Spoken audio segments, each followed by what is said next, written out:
I think he's going to get to a deal. I don't know how he'll do it, but he always has a few more cards up his sleeve that he can pull out when needed. Those big sanctions, those will bite, and the pressure on the consumers of Russian gas, that's going to be very, very tough. So that, we'll see at the end of the day where this ends up. But I think we're in the middle of this story. We don't know the ending yet, when it ends and how it ends. And my hope is that we end in peace and an end to the loss of life. Hey, good morning, Kate. Nice to see you. Great to have you with us. This isn't the first time that President Trump has talked of extra financial sanctions against Russia. What makes it different this time? Well, it's the amount, first of all, right? 100% tariffs on energy, Russian energy, if a peace deal isn't done within, I think, 50 days, is a really big deal. It does ratchet up the pressure on Putin. I hope that Putin takes this as a real warning and real consequences. I mean, there are people it's bipartisan in the US Congress that are actually, or Senate, trying to pass 500% tariffs that, listen, I think that if he can blame it on the US president and Congress, Putin can maybe find an off ramp. I'm hoping so, to end the killing and just make it stop. But what do you think is the logic behind only introducing these tariffs in 50 days if there is no progress made, when Donald Trump himself has said President Putin talks a good game, he makes lots of promises, but he always pulls back eventually? What's to stop him doing it again this time? Well, if he does it, I think there will be real consequences. President Trump knows that we have the greatest military in the world.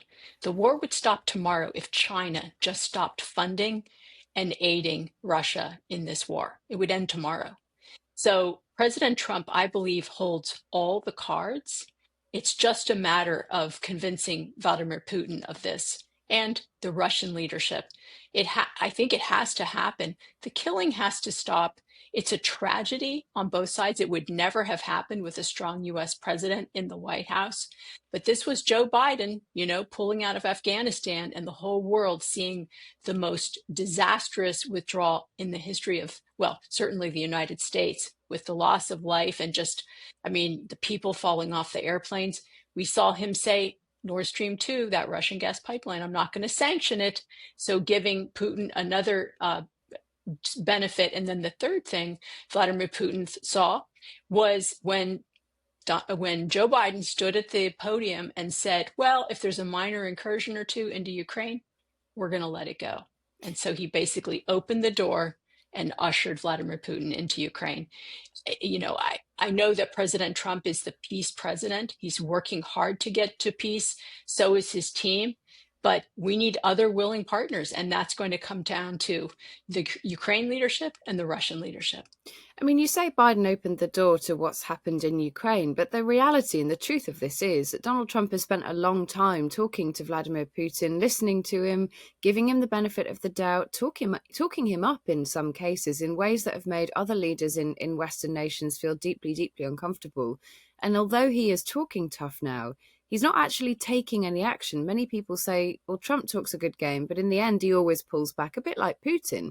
I mean, why would anybody believe that these sanctions will ever happen this time around when they haven't happened in the past? Well, first of all, President Trump is the greatest negotiator as a leader in the world today, but he's also the greatest US president in modern times as a negotiator. So they can say all they want.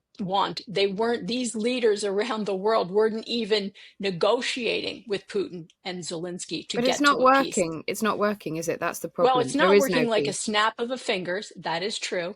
But is it actually going to work? Yes, I believe it's going to work. We do not want to get pulled into a war that expands and becomes World War III. We reject American young men and women dying on a battlefield in a war that is not ours. This is Europe's war. Europe should take care of it.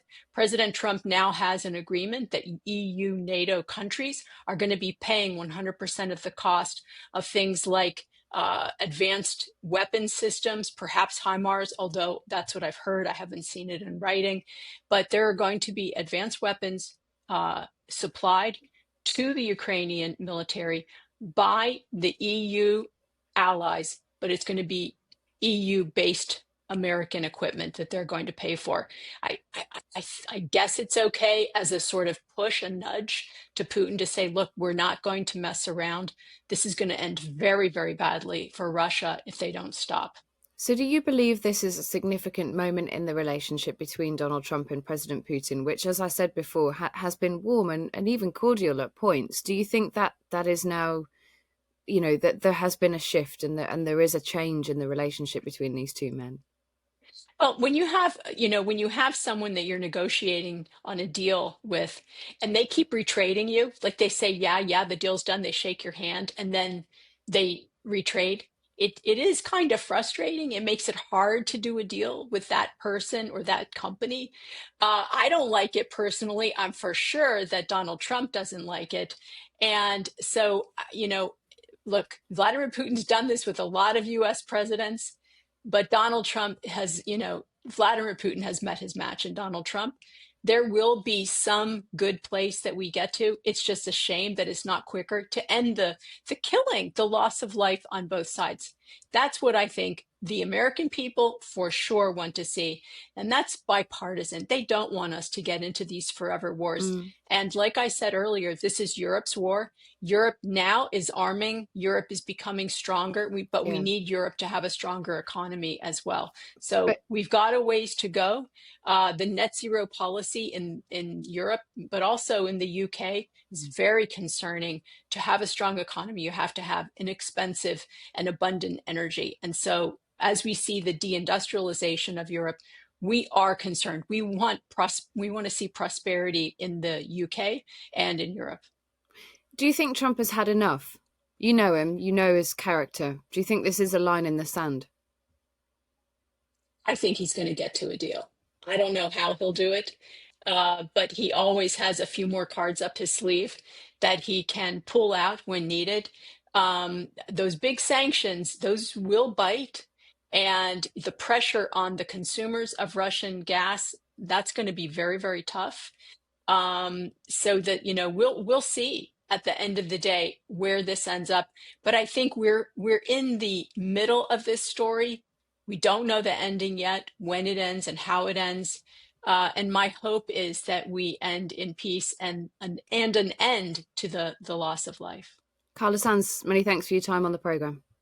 Great to talk to you. Thanks, Kate.